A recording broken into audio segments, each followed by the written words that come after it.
இன்வெஸ்ட்மெண்ட்ஸை பொறுத்த வரைக்கும் இதுல இருந்து நீங்க பெரிய ரிட்டர்ன்ஸை சம்பாதிக்கணும்னா அதுல ரொம்ப காலம் இன்வெஸ்ட் பண்ண வேண்டிய இருக்கும். இன்னைக்கு மார்க்கெட் பீக்ல இருக்கிற மாதிரி தெரியலாம், ஆனா ஒரு 10-20 வருஷத்துக்கு அப்புறமா இது பீக்கா இருக்குமான்னு யோசிச்சு பாருங்க. இது சரியான நேரம் கிடையாது, அது சரியான நேரம் கிடையாதுன்னு யோசிச்சுட்டு இருக்காதீங்க.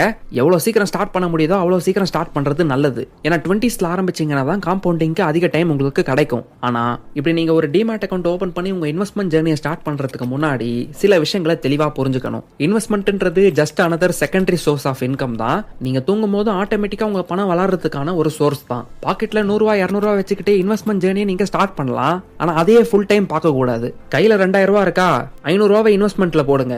மிச்சம் 1500 உங்க மேல இன்வெஸ்ட் பண்ணுங்க, உங்களோட நாலேஜ்ல இன்வெஸ்ட் பண்ணுங்க. ஃபியூச்சர்ல ஒரு நல்ல வேலைக்கு போகிறதுக்கு, கன்சிஸ்டன்டா நல்ல பணத்தை சம்பாதிக்கிறதுக்கு எதெல்லாம் உங்களுக்கு ஹெல்ப் பண்ணுமோ அதுக்கான ஃபவுண்டேஷனை போடுங்க.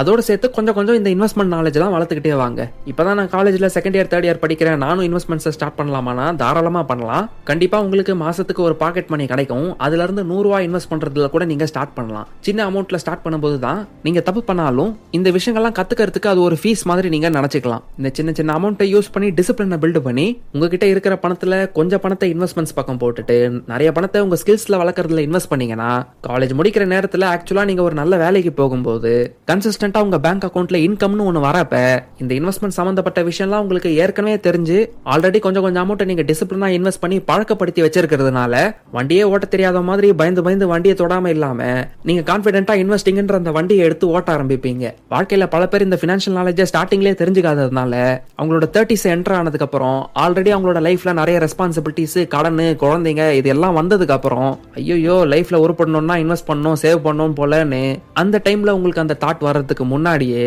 ஒரு 10 வருஷத்துக்கு முன்னாடியே இந்த ப்ராசஸ் எல்லாம் முடிச்சிட்டீங்கன்னா அங்க வர பிரச்சனையை ஈஸியா ஃபேஸ் பண்ணுவீங்க. இல்ல லேட்டா 30ஸ்ல தான் ஆரம்பிக்கிறீங்கன்னா அப்பயும் பிரச்சனை இல்ல, இதுக்கு மேலேயும் டிலே பண்ணாதீங்க. அட்லீஸ்ட் உங்ககிட்ட ஸ்டேபிளான கன்சிஸ்டன்டான நல்ல இன்கம் இருக்கும். இன்னமும் லேட் பண்ணாம இப்ப இந்த வீடியோல ஷேர் பண்ண எல்லா விஷயங்களையும் புரிஞ்சுக்கிட்டு பிராக்டிகலா ஆக்சுவலா இன்வெஸ்ட் பண்ண ஆரம்பிங்க. அந்த ஃபர்ஸ்ட் ஸ்டெப்பை எடுத்து வைங்க. நான் ரிட்டையர்மெண்ட் ஸ்டேஜ்ல இருக்கேன், எனக்கு இன்னும் வளரணும்னு ஆசை இல்ல, பட் இருக்கிறது போகாம இருக்கணும், எனக்கு ரெகுலரா இன்கம் வரணும்னு நினைச்சீங்கன்னா பாண்ட்ஸை கண்டிப்பா ஒரு ஆப்ஷனா நீங்க கன்சிடர் பண்ணுங்க. வீடு கட்டி வாடகை கொடுறது மட்டும் ரிட்டையர்மெண்ட் ஆப்ஷன் கிடையாது. அதை தாண்டியும் நிறைய விஷயம் இருக்குன்னு புரிஞ்சுக்கோங்க. கோல்டையும் தாண்டி இத்தனை இன்வெஸ்ட்மெண்ட் ஆப்ஷன்ஸ் இருக்குன்னு